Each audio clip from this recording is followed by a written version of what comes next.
She is the founder of V Mode Consulting. Ladies and gentlemen, let's hear it for Amira V. Come on up here. Ooh. Yeah, this is a good one. Listen, if you fall asleep, you're going to have to come up here and dance with me, okay? So, hey. How you doing? Yo, how I do today? Before we start talking about this fashion. I did good? Listen, my mom didn't dress me this morning, so I feel good. This is my work. Give it up for Amira V, ladies and gentlemen. Hey everybody, how y'all feeling? My name is Amira V. I am a fashion stylist. I'm also the founder of V Mode Consulting. And today I'm going to talk to you guys a little bit about the importance of presenting yourself and how presenting yourself overall affects your business. Yeah? Yes. So I'm going to do a little story time. I'm going to talk to you about how I started and in styling. But first, I want to tell you a little bit about my background. So I started in fashion. Well, I studied fashion in New York City, and that's the best place to do it if you're not in Europe, by the way. So I went to New York City and I decided to study fashion. I left home at 18 and I never went back. And New York literally groomed me to be the woman that I am today. And it helped me build character. It gave me work ethic. No, it didn't give me work ethic. It helped me enhance my work ethic and also really build me up to be this entrepreneur that I am today. New York can be a really scary place.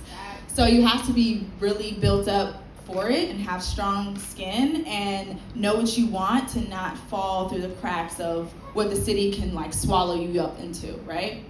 So I studied fashion and I worked for many different fashion corporate houses, fashion household names. Just to name a few: Gucci, Prada, Saint Laurent, you know, all the stuff y'all buy now. Vogue magazine, and it was great working at these places, but I kept getting fired. Have y'all ever been fired? That is not a good feeling. I said, you know what? After the last job that I got let go from, I said, I will never feel this ever again. But I also know why I was getting fired, because I always knew I wasn't meant to work for anybody but myself. But living in New York is literally the concrete jungle, so I had to really I was in survival mode. I was just going to work to get a paycheck because I had to pay my bills. But I also was taking a little bit from each one of these experiences to be able to apply to my business whenever that time was right or whenever I thought I'd be ready.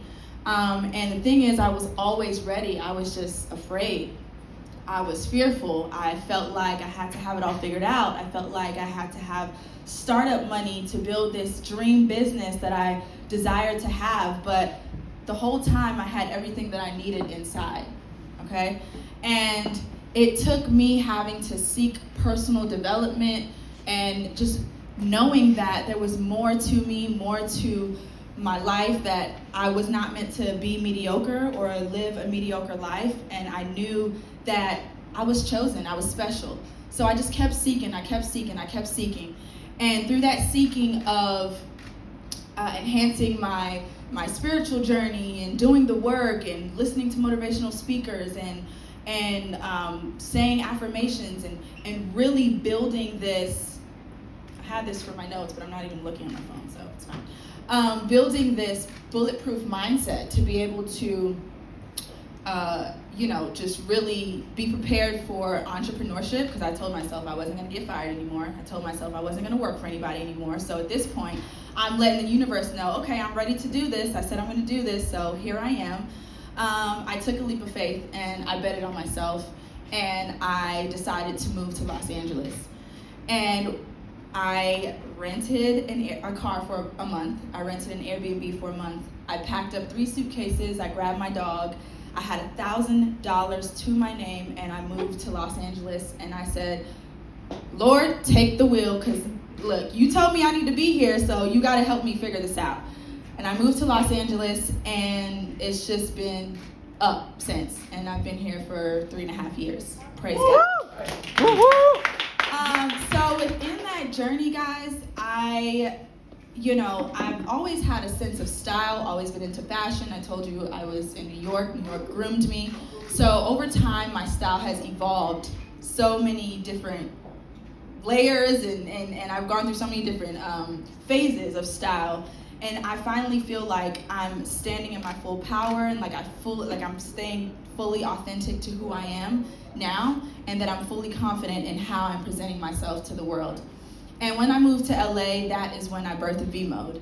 So many people were reaching out to me and complimenting me on my looks and began to ask to hire me to dress them based off of how I dress myself. And that's when I knew I had something with styling, because I never really wanted to be a stylist. I wanted to be a supermodel. You couldn't tell me nothing, 5'5" and all. I was gonna be a supermodel, okay? And, but I realized that once I said yes to helping people enhance their image, that was way more fulfilling for me. And that's where I started finding purpose, because I'm like, wait, it's not about me. It's about helping somebody else see themselves in a new light. And when I tell you that fulfilling feeling that gave me, just being able to service other people and really watch them look at themselves shine, I mean, it's just really unexplainable. So I developed a business model, and V-Mode was birthed. And so I decided that within V-Mode, not only am I going to enhance personal and corporate brands with their overall image, but I'm also going to create somewhat of a business model where they can do it on a budget if they're not a Cardi B, so to speak, or a Boris Kojo, or a Sweetie, or whoever else, right? Or Nike, or Jordan, or Timberland. So I birthed V-Mode, and V-Mode is a consulting agency where it's not limited to styling, designing, even AV Academy, where I teach people to do what I do. Also creating experiential activations. So I have my showroom. I built a showroom, and it's located in downtown LA. And in that showroom, has anybody ever heard of like the Real Real or Rent the Runway? Yeah. Yeah? Okay. V-Mode's gonna be bigger than that. But, and the black version, by the way. So, with that being said, I want to be able to give people an opportunity to be able, if they can't afford to buy these expensive garments, you have the opportunity to rent them, right? You don't have to commit to it.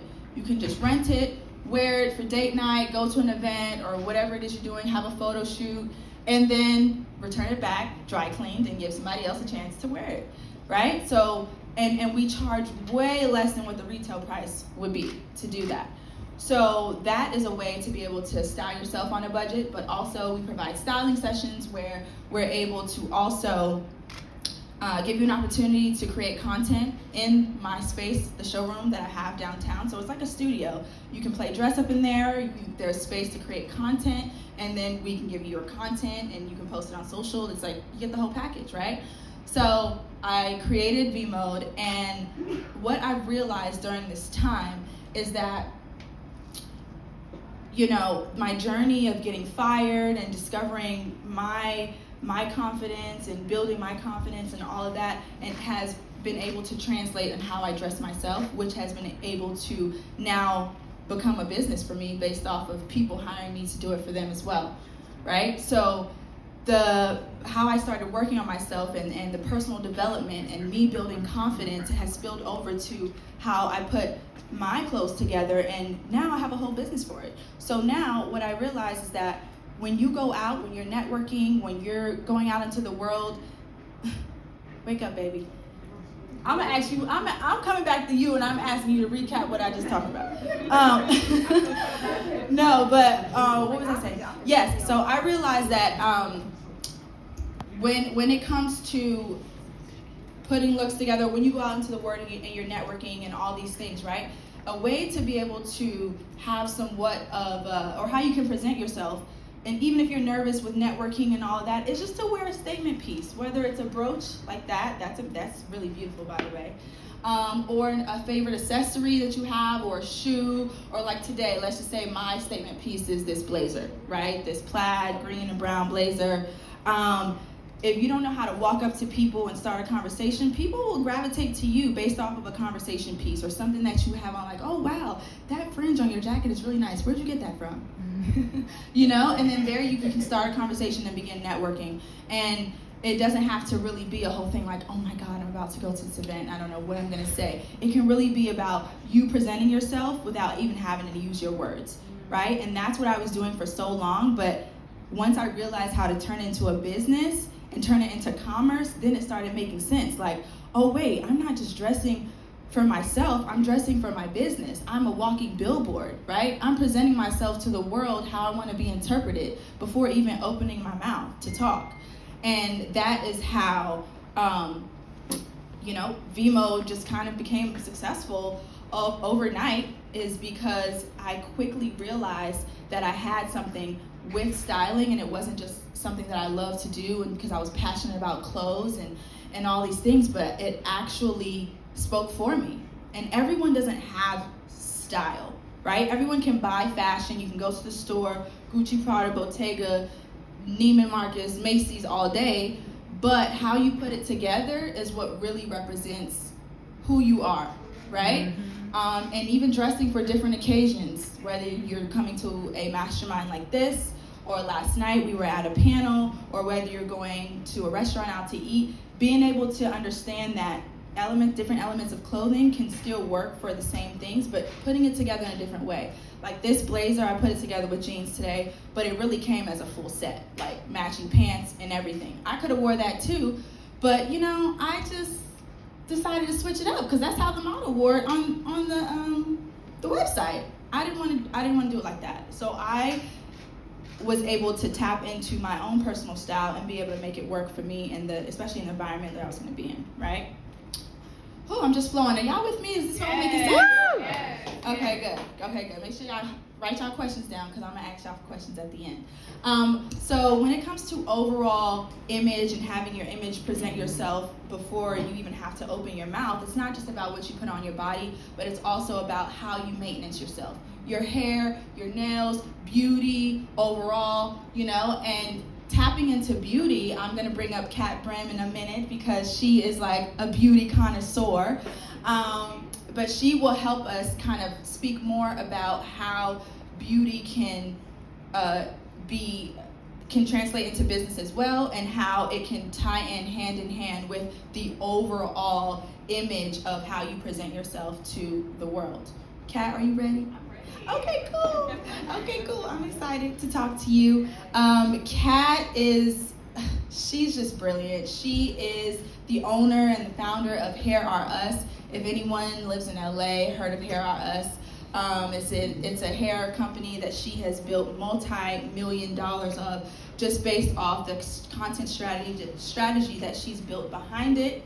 And also many more things that she's going to tell you about. So I'm about to bring Kat up, and we're going to chit-chat a little bit more about the overall image and how image turns into dollars, yeah? Yeah. All right, let's go. Come on here, All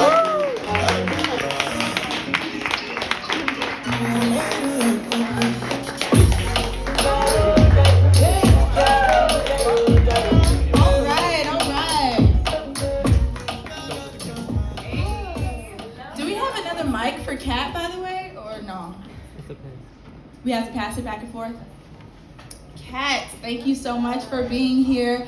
I spoke a little bit about, the clothes and the wardrobe and fashion, but I really want you to tap into the beauty element of overall image enhancement, right? And how your image can speak for you, right? And how you present yourself to the world, and how we can develop that into, bringing more money in. Okay, so tell us a little bit about Hair Are Us, how you built that business, and what that meant to you.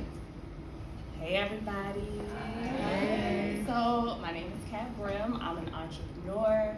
I cultivated and created a hair extensions brand called Hair Are Us. It started in Atlanta, Georgia, where I'm born and raised, where I'm from.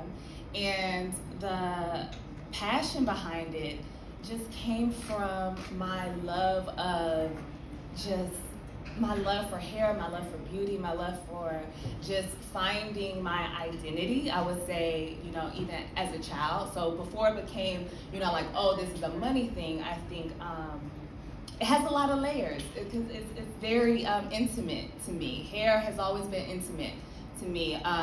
Image, one being, a young black girl with kinky, coily hair. I had to digest what that was. Very little, very young. I came from a household where, so thankful, my parents were very pro-black, pro-love yourself, pro, you need to, just be fully aware of the beauty that you just have, that's just anointed over you just from what God gave you. But when I stepped outside, I didn't see that. And it was like, damn, they just love me. They just love their little, chocolate baby. But when I step outside, I see just for me and the perm and the straightness, and I see, just something that I couldn't identify with. So I had to have conversations with myself as a little girl, like, what is it that you love about yourself? What is it that you can, like you hear your parents saying these things, but how do I make me feel connected to that? And so it took some time. It took some time because complexes are very prevalent in our community. So through understanding that, like, okay, I have this complex of, am I beautiful just naturally? I tapped into every hairstyle in the world besides my own natural hairstyle. So that's kind of like, like the backstory of it all. But I'll tell you how it all came full circle and why everything is so beautiful. So very young, I tapped into my Madam C.J. Walker. I was 12 years old with a hot comb, pressing the heck out of my hair, okay? Completely. I became a pro press and comb. That's where my skill set tapped in, because my mother, she wasn't into the exterior of it all. It was very, very natural. Grew up Muslim, so we covered. So all of that I was tapping into was like, what are you doing? What are you doing? And who are you doing it for? You're beautiful just the way you are, but I had to discover that and see that for myself. So, and I had a love for trying to discover it and evolving in that. And I wanted to